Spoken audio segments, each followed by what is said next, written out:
state education officials, and leaders.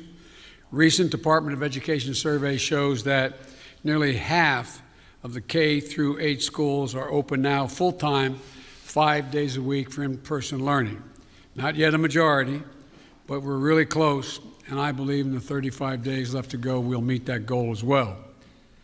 As of yesterday, more than 100 million payments of $1,400 have gone into people's bank accounts. That's real money in people's pockets, bringing relief instantly almost. And millions more will be getting their money very soon. One final note. Since we passed the American Rescue Plan, we're starting to see new signs of hope in our economy. Since it was passed, a majority of economic forecasters have significantly increased their projections on the economic growth that's going to take place this year. They're now projecting it will exceed 6%, a 6% growth in GDP. And just this morning, we learned that the number of people filing for weekly unemployment insurance fell by nearly 100,000 persons. It's the first time in a year the number has fallen below the pre-pandemic high. So there are still too many Americans out of work, too many families hurting, and they still have a lot of work to do. But I can say to you, the American people, help is here and hope is on the way. Now I'll be happy to take your questions. Zeke, the Associated Press. Thank you, Mr. President. You mentioned your progress on COVID-19. I'd like to ask you about some of the other issues facing your presidency. One of the defining challenges you face in the coming months is how to deliver on your promise to Americans on issues like immigration reform, gun control, voting rights, climate change. All of those right now are facing stiff, united opposition from Republicans on Capitol Hill. How far are you willing to go to achieve those promises that you made to the American people? Well, I'm good. Look, when I took office, I decided that it was a fairly basic, simple proposition, and that is I got elected to solve problems. And the most urgent problem facing the American people, I stated from the outset, was COVID-19 and the economic dislocation for millions and millions of Americans. And so that's why I put all my focus in the beginning. There are a lot of problems, but all my focus on dealing with those particular problems.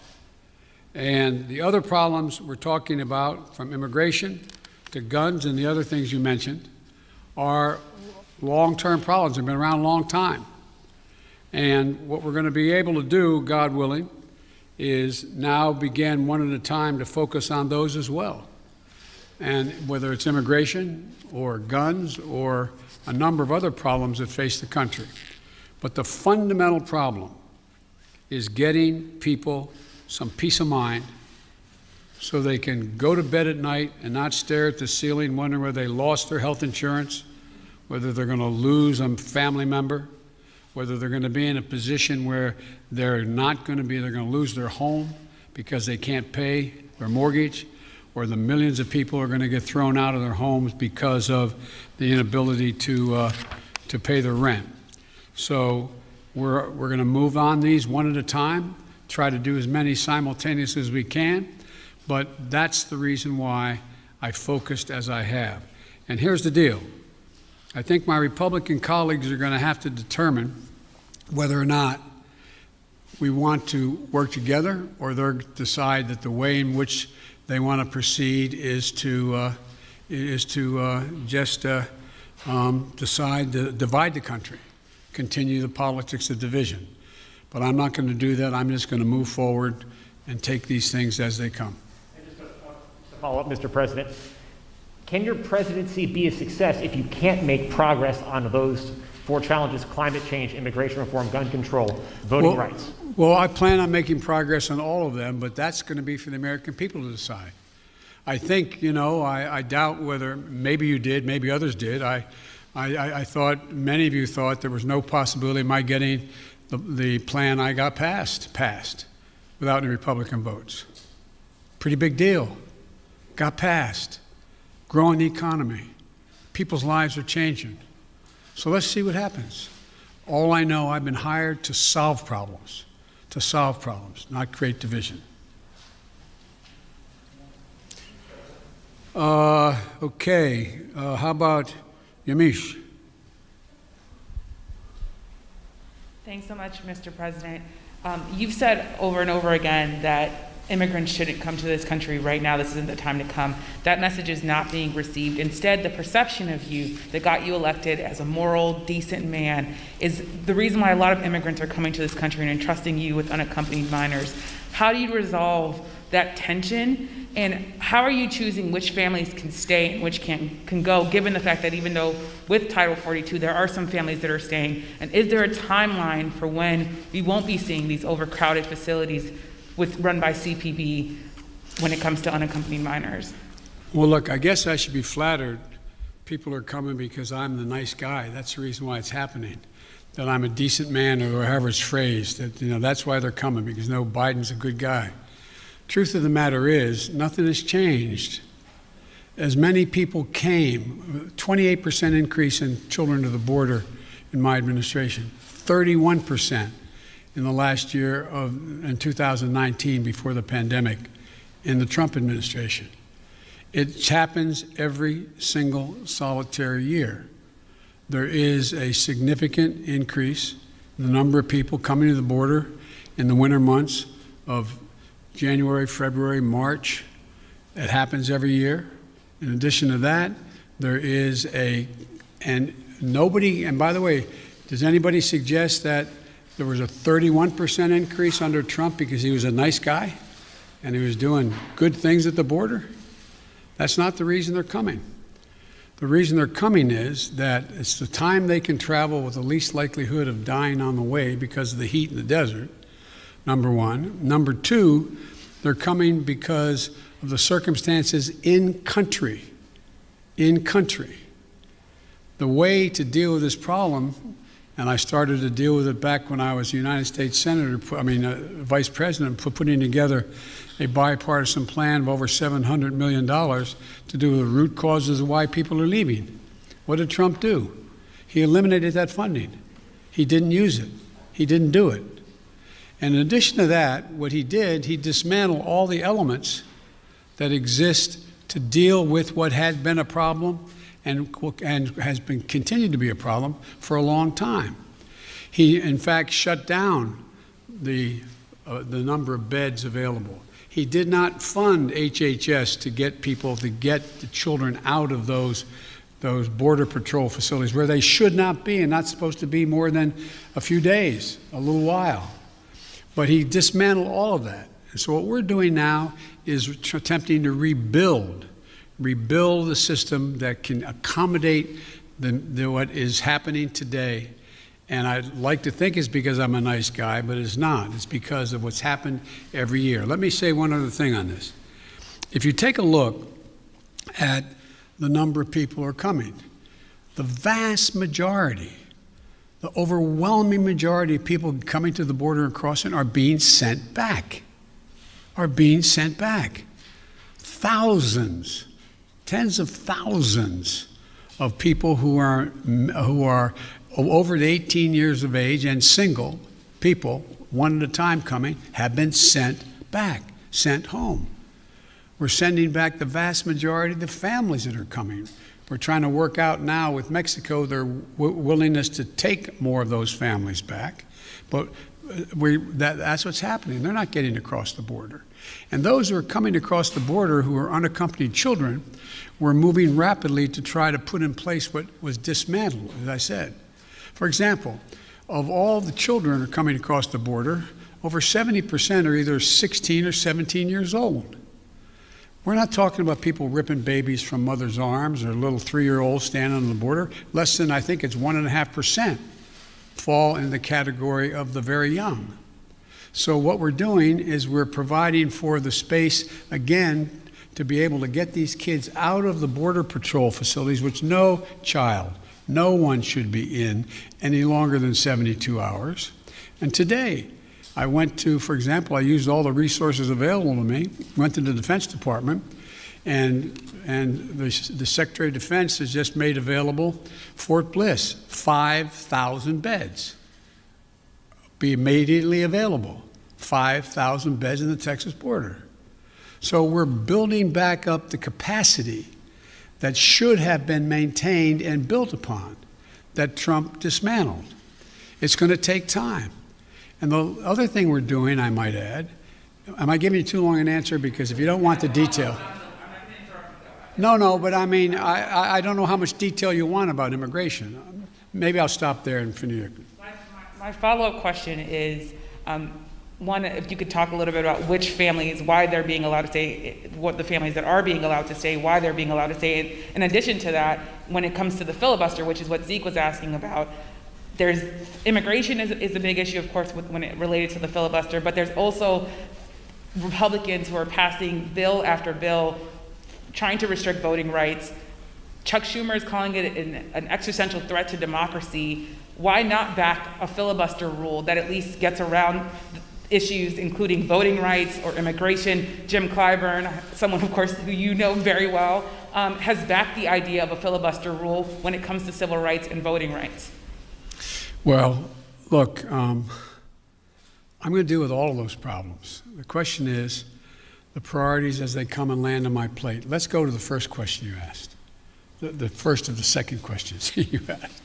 And that is, what about dealing with families? Why are not some not going back? Because Mexico is refusing to take them back. They're saying they won't take them back, not all of them.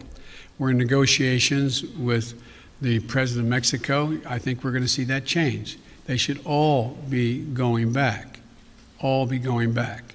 The only people we're not going to let sitting there on the other side of the Rio Grande by themselves with no help are children. And what we're doing there, and it's an important point to understand. I know you understand it. I don't mean to say it that way. Important point to focus on. The vast majority of people under the age of 18 come to the United States come with a telephone number on a wristband, or come with a telephone number in their pocket in the United States. A mother, a father, a close relative, a grandmama or grandpa. What was happening before is it's taking literally weeks and weeks and maybe even months before anybody pick up the phone and call to see if there really was someone there. Well, we've set up a system now where within 24 hours there's a phone call made as that child crosses the border. And then a verification system being put in place as of today to determine quickly whether or not that is a trafficker being called or that is actually a mom, a dad, and or a close relative. They're establishing that right off the bat. If it in fact is mom or dad, dad says, to take the extreme case, I got a birth certificate. Then guess what? We're getting that kid directly to that parent immediately. And so that's going to reduce significantly. There's two ways to reduce child populations in circumstances that are not acceptable, like being held at a Border Patrol station. One is to get them to the place where they have a relative and set a date as to when a hearing can be held. The second way to do it is put them in a Health and Human Services facility that we're occupying now, both licensed beds around the country that exist, as well as, for example, federal resources like Fort Bliss, to get them safely in a place where they can be taken care of while their fate is determined. Filibuster. With regard to the filibuster, I believe we should go back to a position of the filibuster that existed just when I came to the United States Senate 120 years ago. And that is that it used to be required for the filibuster, and I had a card on this. I was going to give you the statistics, but you probably know them, that it used to be that from between 1917 and 1971, the filibuster existed. There were a total of 58 motions to break a filibuster.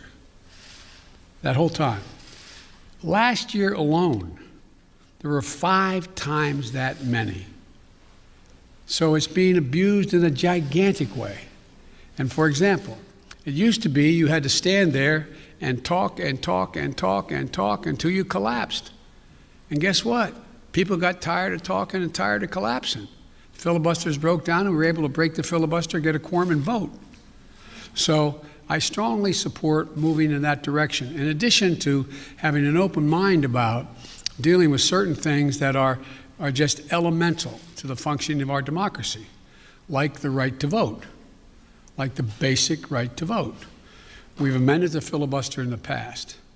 But here's the deal. As you observed, I'm a fairly practical guy. I want to get things done. I want to get them done consistent with what we promised the American people. And in order to do that, in a 50-50 Senate, we've got to get to the place where I get 50 votes so that the Vice President of the United States can break the tie, or I get 51 votes without her. And so I'm going to say something outrageous. I have never been particularly poor at calculating how to get things done in the United States Senate. So the best way to get something done, if it holds near and dear to you that you like to be able to, anyway,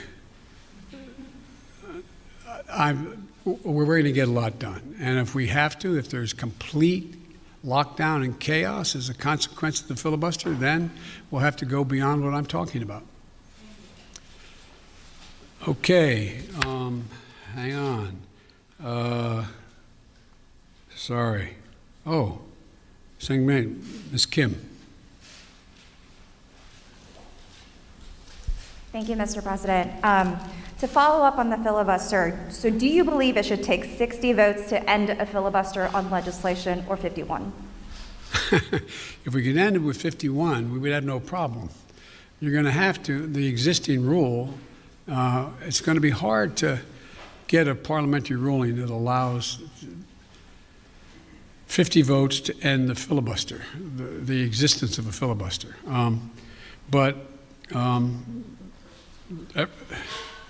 It's not my expertise in what the parliamentary rules and how to get there are, but our preoccupation with the filibuster is totally legitimate. But in the meantime, we got a lot we can do while we're talking about what we're going to do about the filibuster. Let me get here. Okay. Cecilia Vega. I'd like to circle back to immigration, please. You just listed the reasons that people are coming, talking about in-country problems, saying that it happens every year. You blamed the last administration. Sir, I just got back last night from a reporting trip to the border where I met 9-year-old Josel, who walked here from Honduras by himself, along with another little boy. He had that phone number on him, and we were able to call his family. His mother says that she sent her son to this country because she believes that you are not deporting unaccompanied minors like her son. That's why she sent him alone from Honduras. So, sir, you blame the last administration, but is your messaging in saying that these children are and will be allowed to stay in this country and work their way through this process, encouraging families like Josel's to come? Well, look.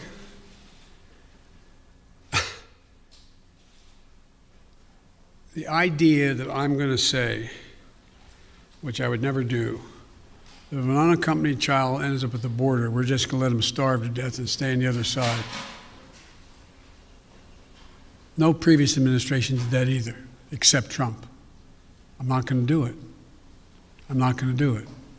That's why I've asked the Vice President of the United States yesterday to be the lead person on dealing with focusing on the fundamental reasons why people leave Honduras, Guatemala, El Salvador in the first place. It's because of earthquakes, floods. It's because of lack of food. It's because of gang violence. It's because of a whole range of things that when I was vice president had the same obligation to deal with unaccompanied children. I was able to get it slowed up significantly by working with the heads of state of those communities to do things like in one of the major cities, the reason people were leaving is they couldn't walk the street because their kids were getting beat up or shot or gang violence. Well, what I was able to do is not give money to the head of state because so many are corrupt, but I was able to say, okay, you need lighting in the streets to change things? I'll put the lighting in. We got a contractor. We got the type of lighting. We paid directly to the contractor, did not go through the government. And violent crime significantly was reduced in that city. Fewer people sought to leave. When this hurricane occurred, the 2 hurricanes, instead of us going down and helping in a major way so that people would not have a reason to want to leave in the first place because they didn't have housing or water or sustenance, we did nothing. We're going to do a lot in our administration. We're going to be spending that $700+ million a year to change the life and circumstances of why people leave in the first place. That mother did not sit around on the kitchen table and say, you know, I got a great idea. Way I'm going to make sure my son gets taken care of is I'm going to put him, how old was he or she? He's 9. I also met a 10-year-old. A 9-year-old. I'm going to send him on a 1,000-mile journey across the desert and up to the United States because I know Joe Biden's a nice guy and he'll take care of him. What a desperate act to have to take. The circumstances must be horrible. So we can do something about that. That's what the vice president's going to be doing. What I did when President Obama asked me to come and deal. I was in Turkey at the time. He said, you got to come home and take care of this. So we put together a plan and it had an impact. And so the question here is how we go ahead and do this, what we do. There's no easy answer. Quick follow, if I may. Do you want to see these unaccompanied minors staying in this country, or should they be deported eventually? Well, the judgment has to be made whether or not, in this young man's case, he has a mom at home. There's an overwhelming reason why he'd be put in a plane and flown back to his mom.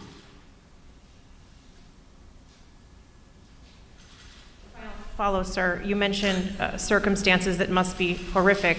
The Customs and Border Protection Facility in Donna, Texas, I was there, is at 1,556% capacity right now with mostly unaccompanied minors. There are kids that are sleeping on floors. They are packed into these pods. I've spoken to lawyers who say that some of these children have not seen the sun in days. What's your reaction? What is your reaction to these images that have come out from that particular facility? Is what's happening inside acceptable to you? And when is this going to be fixed? That's a serious question, right? Is it acceptable to me? Come on. That's why we're going to be moving 1,000 of those kids out quickly. That's why I got Fort Bliss opened up. That's why I've been working from the moment this started to happen to try to find additional access for children to be able to safely, not just children, but particularly children, to be able to safely be housed while we follow through on the rest of what's happening. That is totally unacceptable.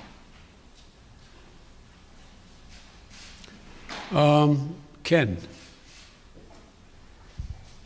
Thank you, Mr. President. I wanted to ask you about Afghanistan. You face a May 1st deadline for the withdrawal of U.S. troops from that country. As a candidate in foreign affairs, you wrote that it is past time to end these forever wars. Can you commit to the American people that by May 2nd, the U.S. will no longer have forces in Afghanistan? The answer is that it's going to be hard to meet the May 1 deadline. Just in terms of tactical reasons, it's hard to get those troops out. So what we've been doing, what I've been doing, and what Secretary Blinken has been doing, we've been meeting with our allies, those other nations that have NATO allies who have troops in Afghanistan as well. And if we leave, we're going to do so in a safe and orderly way. We're in consultation, I say, with our allies and partners and how to proceed. And Secretary Blinken is meeting in Brussels this week with our NATO allies, particularly those who have forces there.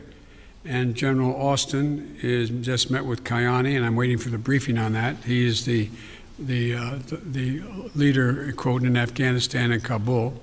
And there's a UN-led process that's beginning shortly on how to mechanically get people, how to end this war.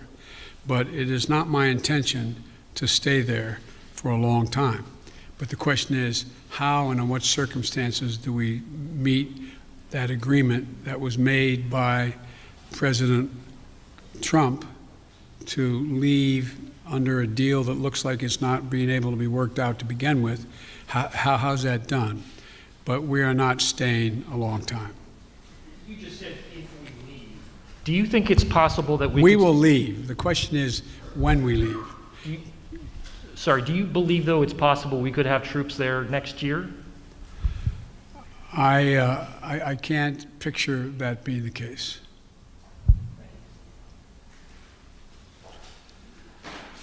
Okay, Kristen. Thank you very much, Mr. President. Given the conditions that were just laid out at the migrant facilities at the U.S. border, will you commit to allowing journalists to have access to the facilities that are overcrowded moving forward? I will commit when my plan very shortly is underway to let you have access to not just them, but to other facilities as well. How soon will journalists be able to have access to the facilities? We've obviously been allowed to be inside one, but we haven't seen the facilities in which children are packed together to really give the American people a chance to see that. Will you commit to transparency on this issue? I will commit to transparency, and as soon as I am in a position to be able to implement what we're doing right now. And one of the reasons I haven't gone down, I have all my chief folks have gone down, is I don't want to become the issue. I don't want to be, bringing all the Secret Service and everybody with me to get in the way. So this is being set up, and you'll have full access to everything once we get this thing moving. Okay, and just to be clear, how soon will that be, Mr. President? I don't know, to be clear. Responsibility for everything that's happening at the border now. I hear you talking a lot about the past administration. You decided to roll back some of those policies. Did you move too quickly to roll back what? I'm sorry? Policies. Did you move too quickly to roll back some of the executive orders of your predecessor? First of all the policies that are underway were not helping at all. Did not slow up the amount of immigration and as many people coming. And rolling back the policies of separating children from their mothers, I make no apology for that.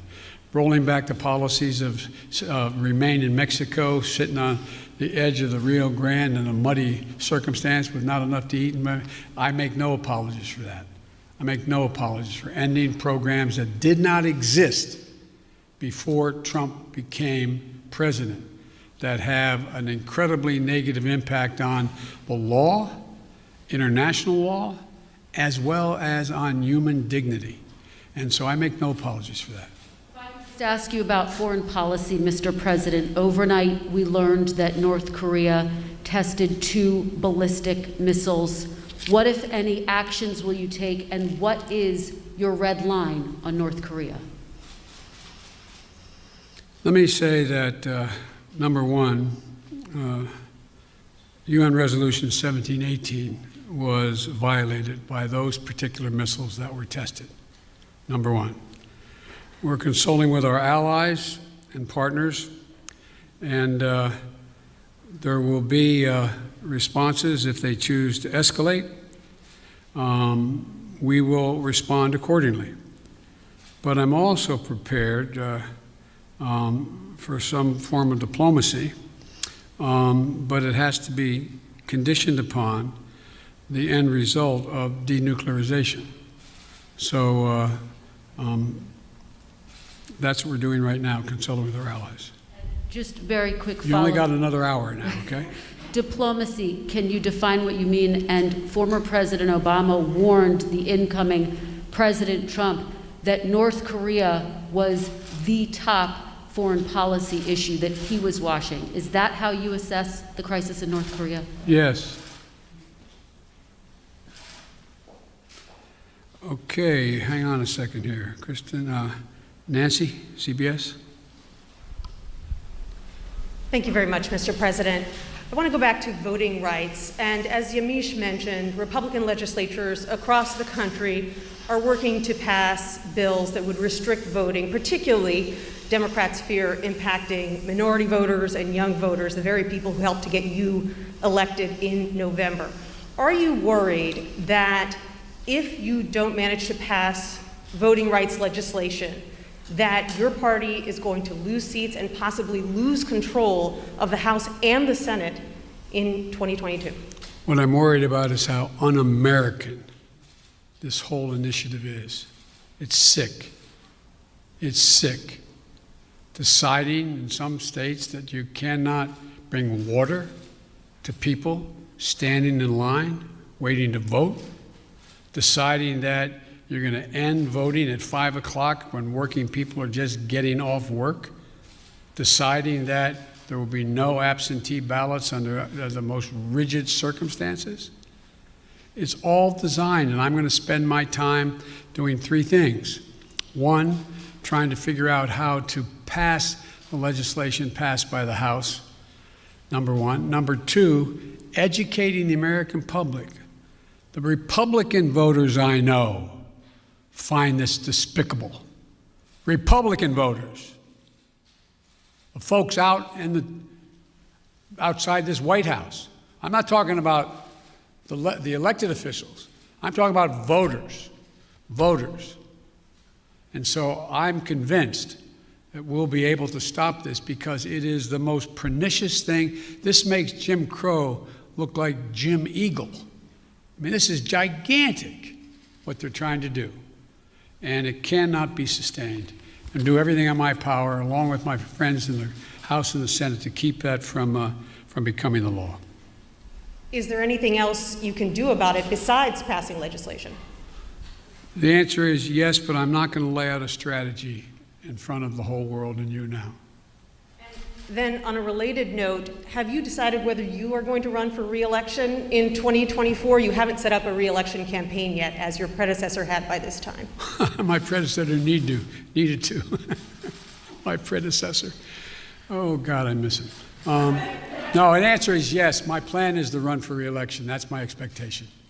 On one other note, on bipartisanship, your old friend, Mitch McConnell, says you have only spoken to each other once since you took office, and that you have moved far left since taking office. Do you see it the same way he does? Have you rejected bipartisanship? No, I haven't at all. I've been meeting. When's the last time a president invited the opposite party down at least a half a dozen times to talk about issues, everything from how we work. We're working with a group of 20 members of the Senate right now and House on how we reestablish our ability to make computer chips, and how we get ahead of the game, how we can work together. We're working together on a bunch of things. But look, I know Mitch well. Mitch knows me well. I would expect Mitch to say exactly what he said. But this is a matter of making sure that I would like elected Republican support. But what I know I have now is I have electoral support from Republican voters agree with what I'm doing. And so unless Mitch says the last thing I did, this last piece of legislation, is so far left, well, then he ought to take a look at his party. Over 50% of them must be over that edge as well, because they support what I did. Okay, where am I here? Let me see. Caitlin? Thank you very much, Mr. President. I have a question for you, but first, I'd like to follow up on a question from Yamiche, and that's on the filibuster. That counts as a question, but go ahead. Okay, I'll make it quick. It's a quick question. You can. Regarding the filibuster, at John Lewis's funeral, President Barack Obama said he believed the filibuster was a relic of the Jim Crow era. Do you agree? Yes. If not, why not abolish it if it's a relic of the Jim Crow era?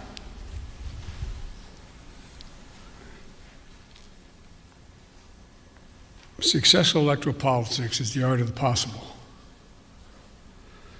Let's figure out how we can get this done and move in the direction of significantly changing the abuse of even the filibuster rule first. It's been abused from the time it came into being by an extreme way in the last 20 years. Let's deal with the abuse first. It sounds like you're moving closer to eliminating the filibuster. Is that correct? I answered your question. You also just made some news by saying that you are going to run for re-election. I said that is my expectation. So is that a yes, that you are running for re-election? Look, I don't know where you guys come from, man. I've never been able to travel. I'm a great respecter of fate. I've never been able to plan 3.5 years ahead for certain. And if you do run, will Vice President Harris be on your ticket? I would fully expect that to be the case. She's doing a great job. She's a great partner. She's a great partner. And do you believe you'll be running against former President Trump? Oh, come on. I don't even think about it. I have no idea. I have no idea whether there'll be a Republican Party. Do you? I know you don't have to answer my question, but I mean, do you? I mean, look, this is the way I view things. I become a great respecter of fate in my life. I set a goal of that's in front of me to get things done for the people I care most about, which are hard-working, decent American people who really having it stuck to them. I want to change the paradigm. I want to change the paradigm. We start to reward work, not just wealth. I want to change the paradigm. If you notice, didn't you find it kind of interesting that my Republican friends were worried about that the cost and the taxes that had to be had, if there is any tax to be had as they talk about it, in dealing with the act that we just passed, which puts money in people's pockets, ordinary people? Do you hear them complain when they passed close to $2 trillion Trump tax cut, 83% going to the top 1%? Do you hear them talk about that at all? I love the fact that they found this whole idea of concern about the federal budget. It's kind of amazing. When the federal budget is saving people's lives, they don't think it's such a good idea. When the federal budget is feathering the nest of the wealthiest Americans, 90 of the Fortune 500 companies making billions of dollars, not paying a cent in taxes, reducing taxes to the point that people who are making, if you're a husband and wife, a school teacher, and a cop, you're paying at a higher rate than the average person making $1 billion a year is. Something's wrong. Their newfound concern. I'm concerned. Look, I meant what I said when I ran, and a lot of you still think I'm wrong, and I respect that. I said I'm running for 3 reasons: to restore the soul, dignity, honor, honesty, transparency to the American political system. 2, to rebuild the backbone of this country, the middle class, hardworking people and people struggling to get in the middle class. They built America, and unions built them. The 3rd reason I said I was running was to unite the country. And generically speaking, all of you said, no, you can't do that. Well, I've not been able to unite the Congress, but I've been uniting the country based on the polling data. We have to come together. We have to. So from my perspective, it's to me, it's about just getting out there, putting one foot in front of the other, and just trying to make things better for people. Just hard-working people. People get up every morning and just want to figure out how to put food on the table for their kids, be able to have a little bit of breathing room, being able to make sure that they go to bed not staring to the ceiling like my dad did, wondering since he didn't have health insurance, what happens if mom gets sick or he got sick. These are basic things. Basic things. And I'm of the view that the vast majority of people, including registered Republicans by and large, share that same view, that same sense of what is, what's appropriate. Justin Sink, Bloomberg. Thanks, Mr. President. I wanted to ask about your relationship with China now that you've been in office for a couple months. There's obviously the meeting in Alaska that was a little theatrical, and there's the continued human rights abuses. So today, I'm wondering, are you more likely than you were when you came into office to maintain tariffs on China? Are you considering banning imports of forced labor products? And would you consider cutting off U.S. investment or Chinese access to international payment systems? Well, look, they're each specifically legitimate questions, but they only touch a smidgen of what the relationship with China really is about. I've known Xi Jinping for a long time. Allegedly, by the time I left office as vice president, I had spent more time with Xi Jinping than any world leader had, because President Obama and the Chinese President Hu decided we should get to know one another, since it was inappropriate for the President of the United States to spend time with the Vice President of another country. But it was obvious he was going to become the new leader of China.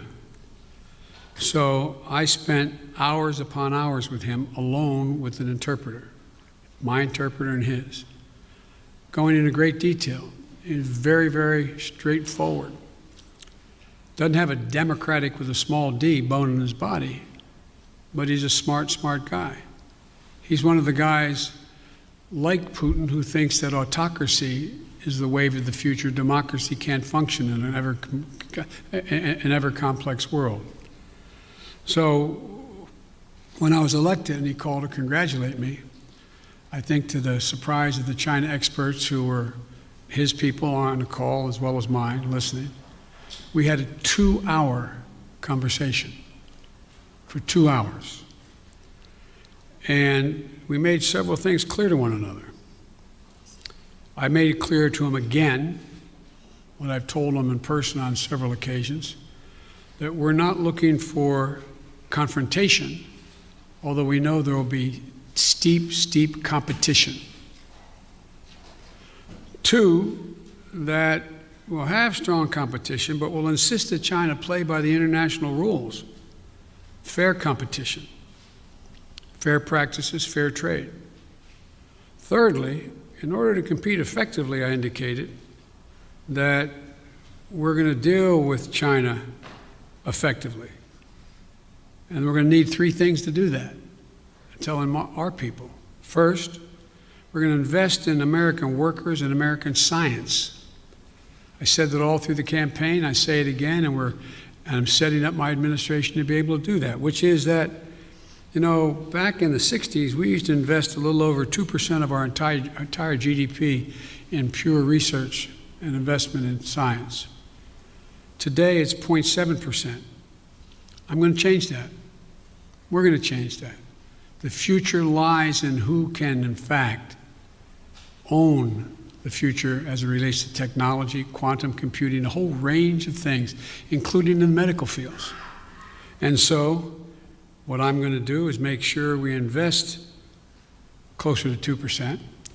One of the reasons why I've set up the PAB, the President's Board with Scientists and the like, again, is we're going to invest in medical research, cancer, Alzheimer's, diabetes, the things, industries of the future, artificial intelligence, quantum computing, biotech, and we're going to make real investments. China is out investing us by a long shot because their plan is to own that future.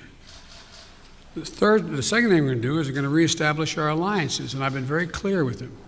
It's not anti-Chinese, and we've talked about it. I want to make sure that, for example, later today, after this, as a matter of fact, shortly after this, which is fine, we're going close to an hour. I'm happy to go longer, but one of the things that I'm going to be doing, I'm going to be speaking with 27 heads of state in Europe, and very shortly, I think within the next hour or so. I don't know the exact time. And earlier this month, and apparently it got the Chinese attention, that's not why I did it, I met with our allies and how we're going to hold China accountable in the region. Australia, India, Japan, and the United States, the so-called Quad. Because we have to have democracies working together. Before too long, I'm going to invite an alliance of democracies to come here to discuss the future. And so we're going to make it clear that in order to deal with these things, we are going to hold China accountable to follow the rules. To follow the rules. Whether it relates to the South China Sea or the North China Sea or the agreement made on Taiwan or a whole range of other things. And the third thing, and the thing that I admire about dealing with Xi is he understands, he makes no pretense about not understanding what I'm saying any more than I do him. I pointed out to him, no leader can be sustained in his position or her position unless they represent the values of the country. And I said, Mr. President, as I've told you before, Americans value the notion of freedom. America values human rights. We don't always live up to our expectations, but it's a value system. We are founded on that principle. And as long as you and your country continues to so blatantly violate human rights, we are going to continue in an unrelenting way to call to the attention of the world and make it clear what's happening. And he understood that. I made it clear that no American president, at least one did, but no American president ever backed down from speaking out of what's happening to the Uyghurs, what's happening in Hong Kong, what's happening in country. That's who we are. The moment a president walks away from that, as the last one did, is the moment we begin to lose our legitimacy around the world. It's who we are. So I see stiff competition with China. China has an overall goal, and I don't criticize them for the goal, but they have an overall goal to become the leading country in the world, the wealthiest country in the world, and the most powerful country in the world. That's not going to happen on my watch, because the United States is going to continue to grow and expand. Sorry, just to follow up on the meeting of democracies, is that where you expect in a multilateral way to make these decisions about sanctions or No, that's not where I make the decision. That's where I make sure we're all on the same page. All on the same page. Look, I predict to you, your children or grandchildren are going to be doing their doctoral thesis on the issue of who succeeded, autocracy or democracy. Because that is what is at stake. Not just with China. Look around the world. We're in the midst of a fourth industrial revolution of enormous consequence. Will there be middle class? How will people adjust to these significant changes in science and technology, the environment? How will they do that? And our democracy is equipped because all the people get to speak, to compete. It is clear, absolutely clear, and most of the scholars I dealt with at Penn agree with me around the country, that this is a battle between the utility of democracies in the 21st century and autocracies. If you notice, you don't have Russia talking about communism anymore. It's about an autocracy. Demand decisions made by a leader of a country. That's what's at stake here. We got to prove democracy works. Mr. President, sorry, I know you haven't had a chance to address the tragedies in Georgia and Colorado. You had said to stay tuned for actions that you might take on gun control. Wondering if you've made a decision either about sending the manufacturer liability bill that you had promised on day one to Capitol Hill, or executive actions like going after ghost guns or giving money to cities and states to battle gun control. All the above. It's a matter of timing. As you've all observed, successful presidents better than me have been successful in large part because they know how to time what they're doing, order it, decide in priorities what needs to be done. The next major initiative is, and I'll be announcing it Friday in Pittsburgh in detail, is to rebuild the infrastructure, both physical and technological infrastructure of this country, so that we can compete and create significant numbers of really good paying jobs. Really good paying jobs. And some of you who have been around long enough to know that used to be a great Republican goal and initiative. I still think the majority of the American people don't like the fact that we are now ranked, 85th in the world in infrastructure. I mean, look, the future rests on whether or not we have the best airports that can accommodate air travel, ports that you can get in and out of quickly, so businesses decide. Some of you, if you were ever local reporters, and you found your governor or mayor trying to attract business to your community, what's the first thing the business asked? What's the closest access to an interstate highway? How far am I from freight rail? Is the water available? Is enough water available for me to conduct my business? All the things that relate to infrastructure. We have somewhere, I asked the staff to write it down for me, and they did, not for this, but for a longer discussion. We have somewhere in terms of infrastructure, we rank 13th globally in infrastructure. China is investing 3 times more in infrastructure than the United States is. Bridges, more than 1/3 of our bridges, 231,000 of them, need repairs. Some are physical safety risks or preservation work. 1 in 5 miles of our highways and major roads are in poor condition. That's 186,000 miles of highway. Aviation, 20% of all flights weren't on time, resulting in 1.5 million hours lost in production. 6 to 10 million homes in America still have lead pipes servicing their water lines. We have over 100,000 wellheads that are not capped, leaking methane. What are we doing? And by the way, we can put as many pipe fitters and miners and us to work capping those wells at the same price that they would charge to dig those wells. So I just find it frustrating. Talk about, last point I'll make in the infrastructure, and I apologize for spending more time on it, but is that if you think about it, it's the place where we will be able to significantly increase American productivity, at the same time providing really good jobs for people. But we can't build back to what they used to be. We have to build, the global warming's already done significant damage.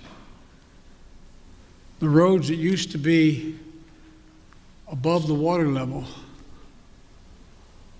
didn't have to worry about where the drainage ditch was. Now you got to rebuild them 3 feet higher, because it's not going to go back to what it was before. Only get worse unless we stop it. There's so much we can do. Look at all the schools in America. Most of you live in the Washington area now, but in your hometowns, I don't know where you're all from. How many schools where the kids can't drink the water out of the fountain? How many schools are still in a position where there's asbestos? How many schools in America we're sending our kids to don't have adequate ventilation? How many homes, buildings, office complexes are wasting billions of barrels of oil over time because they can't hold in the heat or the air conditioning, because it leaks through the windows that are so porous and the connections. It's amazing.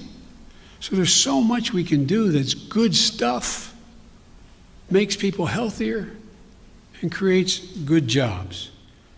And I think that I got one more question here. And Janet from Univision.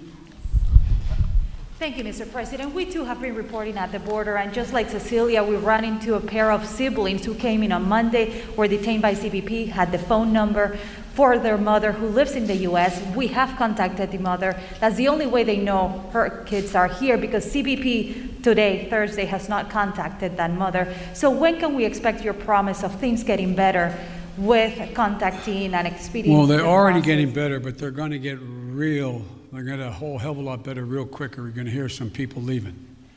Okay? We can get this done. We're going to get it done. I had a long meeting with the entire team and several cabinet-level officers the other night. We're going to be moving within the next week over 100,000. I mean, 1,000 people out of the Border Patrol into safe, secure beds and facilities. We're going to significantly ramp up. We're already out there contacting everyone from getting some of the employees at HHS. There's a lot of them doing other things and move them into making those calls.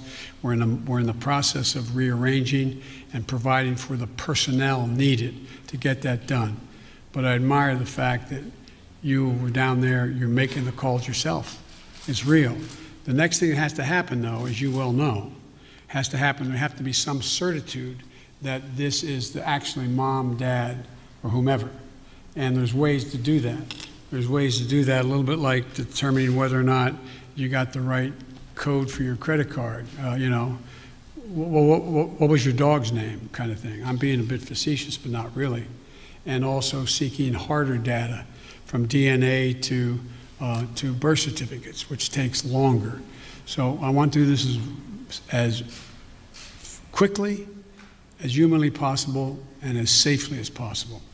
As you well know, treating the root causes in Latin America doesn't change things overnight. How do you realistically and physically keep these families from coming to the U.S. when things will not get better in their countries right away?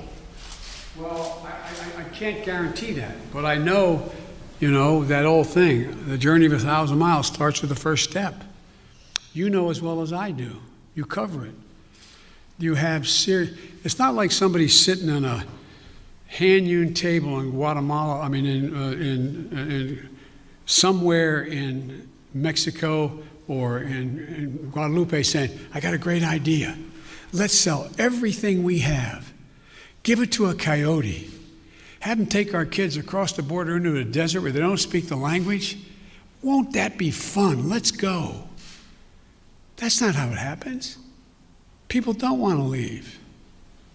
When my great-grandfather got in a coffin ship in the Irish Sea, the expectation was he going to live long enough on that ship to get to the United States of America. But they left because of what the Brits had been doing.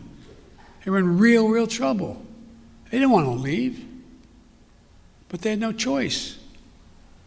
So I can't guarantee we're going to solve everything, but I can guarantee we can make everything better. We can make it better. We can change the lives of so many people. And the other thing I want to point out to you, and I hope you point out, I realize it's much more heart-wrenching, and it is, to deal with a 5 and 6 and 7-year-old. But you went down there and you saw the vast majority of these children, 70% are 16 years old, 17 years old, and mostly males. Doesn't make it good, bad, or indifferent, but the idea that we have tens of thousands of kids in these god-awful facilities that are really little babies crying all night, there's some, that's true. That's why we got to act. And yesterday, I asked my team, both the director of the two agencies as well as others, I asked them what would they in fact, and I asked their opinion because they're the experts, but I said, focus on the most vulnerable immediately. But there's no reason why in the next month as people cross the border, that phone call can't be made in the first 48 hours and begin. If I may ask one last question, have you had any talks with Senate Republicans who are threatening this administration with not considering the immigration legislation that was passed in the House until the situation at the border has been resolved? No, because I know they have to posture for a while. They sort of got to get it out of their system. This is a, but I'm ready to work with any Republican who wants to help solve the problem or make the situation better. But folks, I'm going. Thank you very, very much. I appreciate it. Thank you.